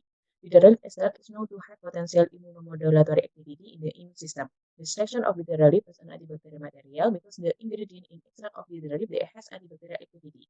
The research method. The first step is to talk about the screening of the derived. And the first antibacterial activity test in the inhibition test with the fixed diffusion. And the next test is MIC test. And the last test is MBC test as confirmation of presence of bacteria after the incubation with plate method. And the result of phytochemical screening of the derived taken from plug-in village is it has flavonoid, tannin, and saponin.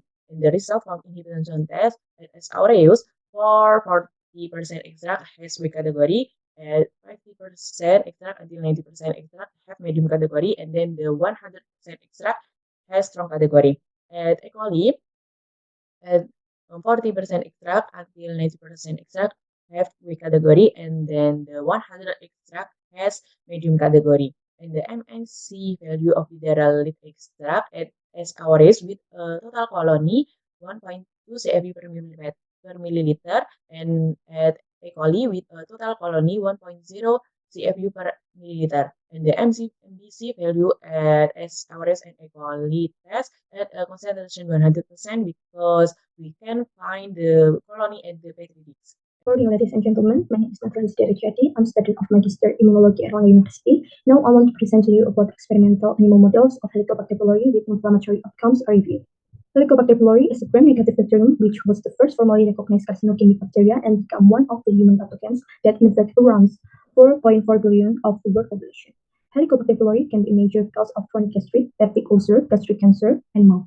This bacterium colonizes in the human stomach and causes severe inflammation, and if not treated promptly, the infection will persist throughout life. Therefore, the aim of this study was to present experimental animal model of Helicobacter pylori with inflammatory outcomes. The method used basic literature study by looking for the burns through electronic database such as ScienceDirect, PubMed, Elsevier, or Scopus. Reference use must meet inclusion and exclusion criteria, and you can see the result in the following table. Using of animal models greatly aids our understanding of pathogenesis, conducting observational investigation to treat and eradicate Helicobacter pylori. Mice have been used as the most frequently utilized animal model for centuries because they are easy to maintain and control as well as affordable. The most widely used mice strain observed in the study are C57BL6 and BALBC, and other mice strains such as Cunning. But induction of Helicobacter pylori in mice is unstable. Therefore, after discovering Mongolia control models, they display more stable.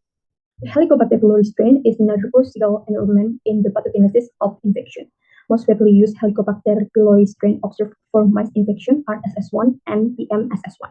The dose used to determine success in study is also based on optimizing the type of animal Helicobacter pylori strain and the parameter to be tested. So, type of animal strain, dose, time, and parameters are things that need to be considered when making experimental animals. I'm Soetomo, I'm student of S2 Immunology program in Airlangga University, Indonesia. Today I will present to your attention a review of the article under the title Increasing Leukemia Risk AML, ALL, NHL, MM in Diabetic Patients and Reducing Risk Level. Introduction. Diabetes has been found concomitantly in patients with leukemia in recent decades. It is even said diabetic patients can increase the risk factor for developing leukemia. It was found that diabetic is associated with blood cancer, especially in type 2 diabetic compared to type 1. Patients with type 2 diabetic mellitus have a threefold tendency to increase the risk of cancer compared to non-diabetic patients. However, the relationship between cancer and diabetic is still not clearly proven. This is due to conflicting studies regarding an increased risk of cancer. The purpose of the articles is to examine the association between an increased risk of leukemia and diabetic patients and to review the reduction of leukemia risk level.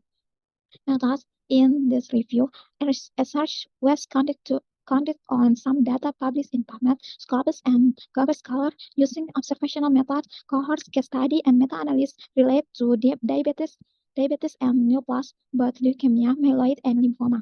Result and discussion. DMT2 is associated with an increased risk of developing lymphoma, leukemia, and myeloma compared to DMT1. This is because insulin use can be potentially carcinogenic in DMT2 patients. This was further studies by Zhou et al. And found an association of diabetes with leukemia shown in the figure below, where types ALL and NHL, especially in women aged 18 to 39 years, and AML leukemia at the age of 40 years and above. Panton Valentine glycosidin as virulence factor, medicine-resistant Staphylococcus aureus. One of the most significant microbes found in the typical human microbiota is Staphylococcus aureus. Panton Valentine glycosidin, a leukocidin that can either cause necrosis or apoptosis in polymorphonuclear cells, plays a significant role in the pathogenicity of medicine-resistant Staphylococcus aureus, or MRSA. The expansion of PVL-positive Staphylococcus aureus is quite concerning, since it could play a significant role in increasing morbidity and mortality in surgical site infections. Staphylococcus aureus is positive COX, catalase positive, and coagulase positive. It causes various cutaneous infections and purulent abscesses. The pathogenicity associated with Staphylococcus aureus can be attributed to numerous virulence factors, including enterotoxin, cytolytic toxin, and cellular components such as protein A. PVL is an exotoxin lethal to polymorphonuclear leukocytes. It has been linked to severe cutaneous infections, necrotizing pneumonia, and osteomyelitis. It has been implicated in enhancing the invasiveness of the organism by suppressing phagocytosis. Although it's only produced by a small number of Staphylococcus aureus strains, it is frequently linked to community-acquired MRSA infections and may even serve as a marker for these infections. PVL is a virulence factor produced by some Staphylococcus aureus strains that cause leukocytes disease and tissue necrosis. The leukocytes is the sole extracellular target of this toxin. It causes pores in polymorphonuclear leukocytes and macrophages. Through both in vitro and in vivo experiments, PVL-positive MRSA-infected macrophages control autophagy and impede phagocytosis.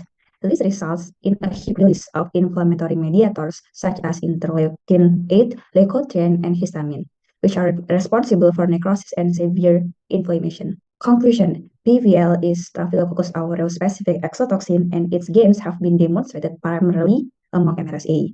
The knowledge of PVL as virulence factor of MRSA lead for biomarker of infection, for example, using microarray test. Thank you. My name is Cynthia Tresnanastiti, a graduate student of Master of Immunology program, Postgraduate School, Airlangga University, Surabaya. I will present my systematic review research entitled Possible Synergistic Effects of Probiotics and Cisplatin, a systematic review.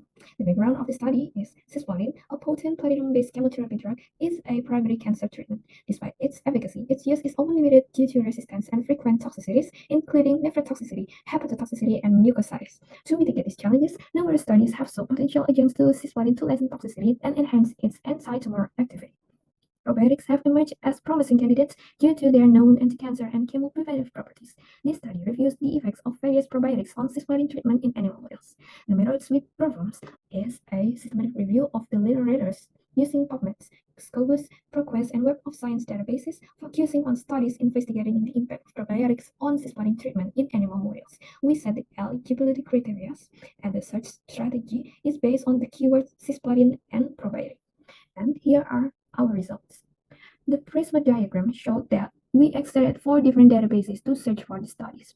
After the screening stage, finally, we had certain studies included, which then we reviewed. From the studies included, we can see that the most frequent probiotic genus used to combine with cisplatin in animal models was Lactobacillus, while the other genus included Akkermansia, Bifidobacterium, Bacillus, Clostridium, Pediococcus, and Streptococcus. We found 2 major possible synergistic effects of probiotics in cisplatin treatment. They were enhancing anti-tumors effect of cisplatin and diminishing cisplatin toxicity. 2 studies that focused on probiotics enhancing cisplatin anti-tumor effect showed that probiotics could work through promoting tumor apoptosis and inducing inflammation in tumor microenvironment. On the other hand, 11 studies about probiotics diminishing cisplatin toxicity reveals that the mechanism range in different ways, such as inhibiting mucosal, renal, and liver tissue injury, reducing oxidative stress, renal cell apoptosis, renal and intestinal cell inflammation. I'm Vanita Gusiwardani from Master of Immunology Program, Postgraduate School, University of Airlangga. From this very special occasion, I would like to present my abstract review article under the title Potential Immunotherapy of Various Plant-Derived Monoclonal Antibodies in Colorectal Cancer. Colorectal cancer is the second most leading cause of cancer deaths and third largest cancer case in the world. The conventional treatments for cancer consist of chemotherapy, radiotherapy, and surgery that can cause side effects and soon can weaken the immune system. Recent studies on cancer treatments are aimed at targeted cells, so the possibility of damaging normal cells can be avoided. One of the treatments is monoclonal antibody that uses hybridoma technology against one specific epitope and binds to abnormally abundant antigens to treat cancer. However, monoclonal antibody has higher possibility of human pathogen contamination, high production cost, and limited expansion of mammalian cells. Plants, as alternative sources for antibody production in monoclonal antibody, can overcome these disadvantages. For the methods, we perform a systematic search on Google Scholar with a range of publication years from 2015 until 2023 by entering keywords monoclonal antibodies, plant-derived monoclonal antibodies, and colorectal cancer. The research was conducted based on the finding from a total of 9 studies. After reading the full text and extracting the findings from each study, there are 3 plants that can be used as alternative sources for antibody production in anti-colorectal cancer monoclonal antibody. Previous studies suggest that 3 plants were used as bioreactors and cultivated in vitro to have production of plant biomass. After that, these plants were transplanted and grown in soil. Purification process to obtain antibodies is the last step of plant-derived monoclonal antibody production. For the first plant is Nicotiana bentamiana is used as transient recombinant of nivolumab that target PD-1 immune checkpoint and has advantage for its rapid large-scale production compared to the other plants. Monoclonal antibody from Nicotiana bentamiana will be expressed through tobacco mosaic virus vectors. And the second plant is Arabidopsis thaliana, expressed anti-colorectal cancer monoclonal antibody P and has higher total soluble protein yields rather than mammalian-derived monoclonal antibody. And the third or the last plant is Lemmaminor showed better antibody-dependent cellular cytotoxicity enhancement than mammalian-derived monoclonal antibody. Nadia Pravadila, student of Magister Program in Airlangga University, Indonesia. Today, I will present to you about the article review entitled Potential of such an in-situ kinetic availability as an anti-cancer. Introduction. Cancer is a major public health problem worldwide. The increase in the incidence of cancer in the population has multiplied effort for the development of new therapeutic agents in order to achieve both cure and prevention. Such an is a plant that contains omega-3, 6, 9, vitamin E, protein, fat, dietary fiber, magnesium, vitamin E, serotonin, and essential amino acid. In the study, the method is a literature review. This review using search article through the electronic database. Result and discussion. Rich in omega-3 oxides has an anti-cancer power that prevents the appearance of certain type of cancer, such as colon, breast, and prostate, and even influence in reducing the size of tumor. Several studies analyze part of such agents, such as leaf and cells, and report that this plant structure exhibit antioxidant and immunomodulatory properties, like tocopherol, known as natural antioxidant that inhibit lipid oxidation in biological system by stabilizing hydroperoxyl and other free radicals. Tocopherol are essential for humans, as they have been associated with the regression of several cancers in cell culture. Nascimento et al. 2013 found that the ethanol fraction of such an can inhibit cell growth into cancer cell lines. Klin et al. 2019 has analyzed the concentration of element in three kinds of sample, which are fruits, leaves, and stems for such an plant. The concentration of potassium, calcium, and magnesium are largest in this sample. The concentration element in such an can be prevent cancer cells. In 2015, a pioneer animal trial in Peru suggested that such an oil showed potential cancer activity. The such an oil-based diet has successfully reduced tumor mass and proliferation of Walker to 156 tumor cells ex vivo and lowered the expression of cyclooxygenase 2 in the tissue. Terpenoic, saponin, and phenolic compounds were the main bioactive compounds found in the leaf with anti-proliferative activity against the cancer cells. I am Jaya as a graduate student of Immunology, Postgraduate School Airlangga University. We present our review article about potential of Sp.BS spinata as anti-inflammatory agent.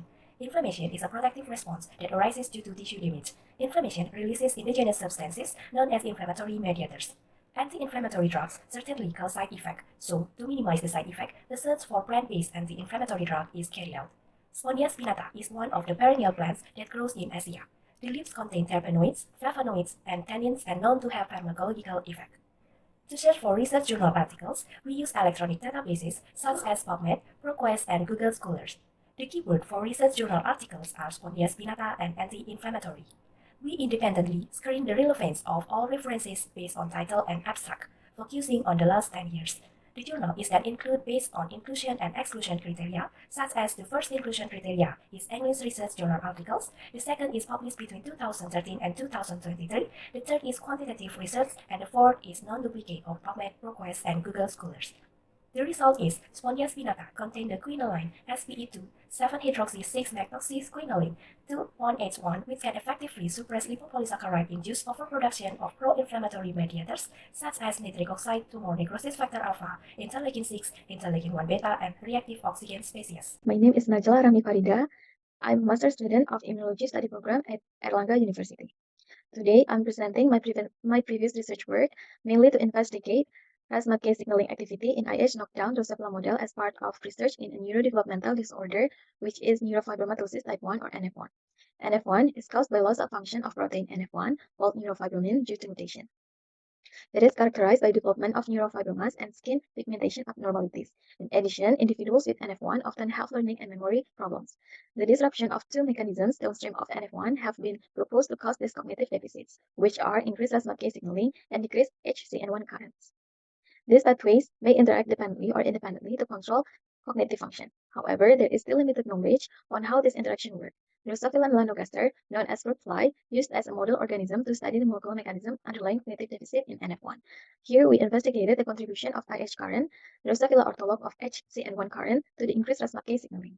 Western blot experiment was performed using two primary antibodies against phosphorylated et al., which is Drosophila ortholog of ERK as part of RAS-MAPK signaling, and against total et al. Protein. Two different secondary antibodies conjugated with fluorescent dye were added in order to visualize the signals. Phosphorylated et al. To et al. Ratio was calculated by dividing the measured signals of phosphorylated et al. Colored in red over total et al. Colored in green. The measured signal of phosphorylated et al. And total et al. Were chosen when there is a protein concentration loaded by comparing the tubular signals between control and experimental samples.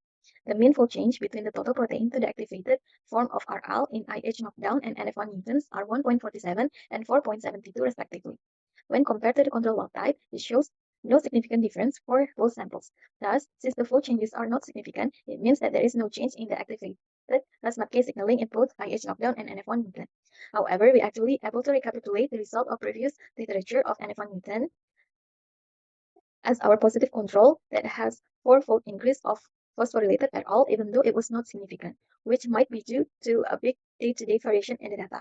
Thus, it indicates that performing Western blot on different days could increase the difference on the result. This big day variation on the data can be fixed with ANOVA to capture day-to-day variant. From Fakultas Kemenkes Indonesia. Today I will present to you research study entitled Relationship of CD8 T lymphocyte cell with the degree of acid-fast bacillus positivity in patient with pulmonary TB at Soetomo Health Center, Nusa Tenggara, Indonesia. Tuberculosis caused by Mycobacterium tuberculosis bacteria. It's an intracellular bacterium that attacks macrophages and can inhibit their apoptosis, leading to long-term infection.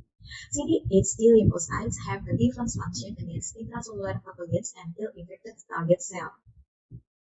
In one study proved that CD8 T lymphocyte cell depletion can worsen MTB infection. Depletion of CD8 T lymphocyte cell in the chronic MTB infection states in mice, causing an increase in bacteria. The purpose of this study was to determine the relationship between the number of CD8 T lymphocytes and the degree of sputum acid bacillus or AAV positivity in patients with pulmonary TB at Sycomana Health Center. This study is an analytical observation with cross-sectional study design methods.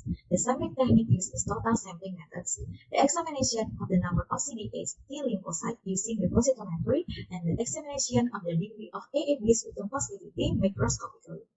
The data obtained were analyzed with the Spearman correlation test. A total of 10 patients were obtained who met the research criteria and were willing to become respondents in this study. Based on the result of sputum microscopic examination of 10 respondents with pulmonary TB at the Sycomana Health Center in the January until April 2020 period, are 60% of AAV negative were found, 30% of AAV positive 1, and 10% of AAV positive 2. The mean number of CD8 T lymphocytes based on the degree of positivity obtained in patients with AAV negative pulmonary TB was higher at 396 plus minus 193.73 cells unit liter compared to AAV positive 1 pulmonary TB at 184 plus minus 87.84 cell unit liter and AAV positive 1 at 357 cells unit liters. Spearman correlation test to determine the relationship between the number of CD8 T lymphocytes and the degree of AAV sputum positivity showed that there was a very strong negative relationship between the number of CD8 T lymphocytes and the degree of AAV sputum positivity in patients with pulmonary TB at Sycomana Community Health Center, Kupang. The conclusion from this study, the relationship between the number of CD8 T lymphocytes and the degree of positivity of AAV patients with pulmonary TB has a very strong negative relationship, which means that the higher of the number of CD8 T lymphocytes, the lower the degree of AAV sputum positivity, and vice versa. Ladies and gentlemen, I'm Ardhanita Kalbani Putri, student of Immunology Magister Program in Airlangga University. Today I will present my research article with the title is The Potential of Unripe Sapodilla Extract Manil Karazapota on B220 IgM and B220 IgG levels in Boxy, Mas diabetes mellitus MASH models. Diabetes mellitus is condition of high blood glucose in the body, more than 200 mg per deciliter. High blood glucose is caused by impaired function of pancreatic beta cell in secreting insulin, so that insulin production is also disrupted. DM causes 4.2 million deaths in 2019, and it's also the second leading cause of death in the world, with the number of patients always increases every year.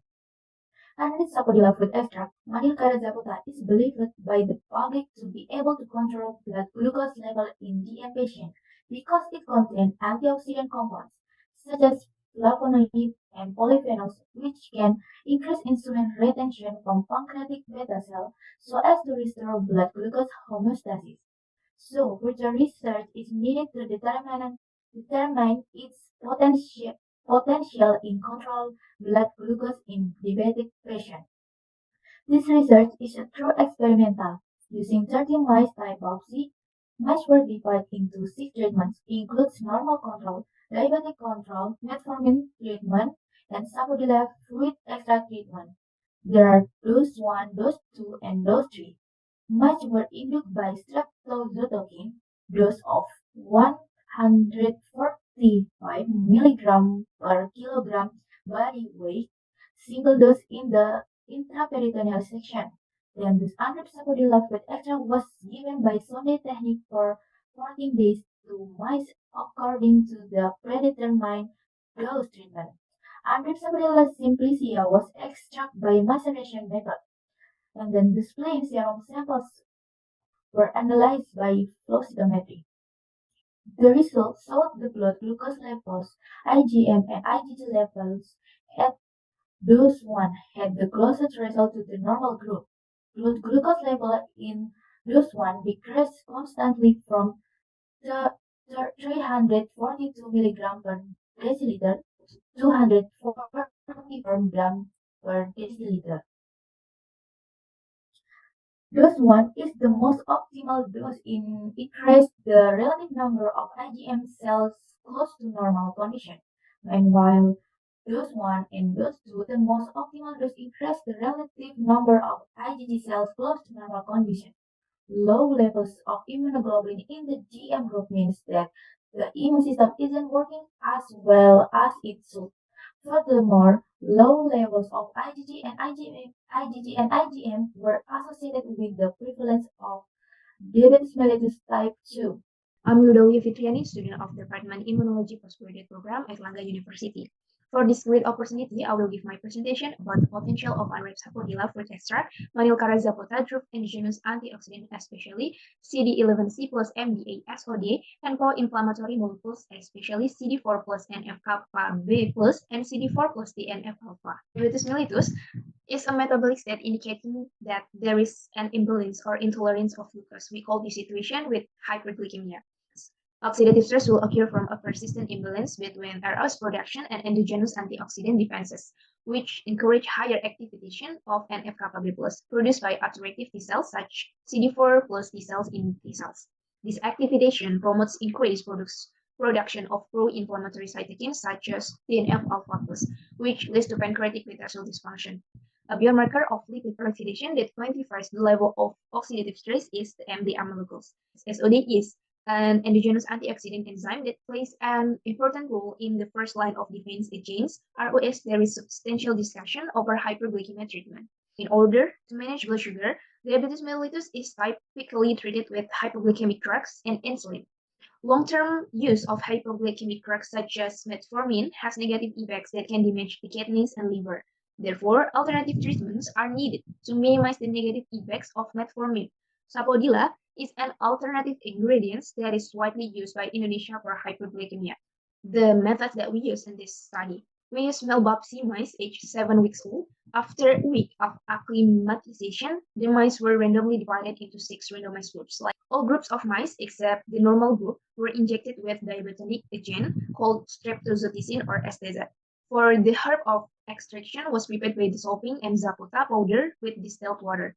The filter was evaporated with a free spray, and we used flow cytometry analysis. The result of this study is all sapodilla treatments showed a decrease in the expression of CD11 plus MDA. And in the study, all the sapodilla treatments show a relative decrease in the number of CD4 plus TNF alpha cells and also had significantly different from the normal metformin group.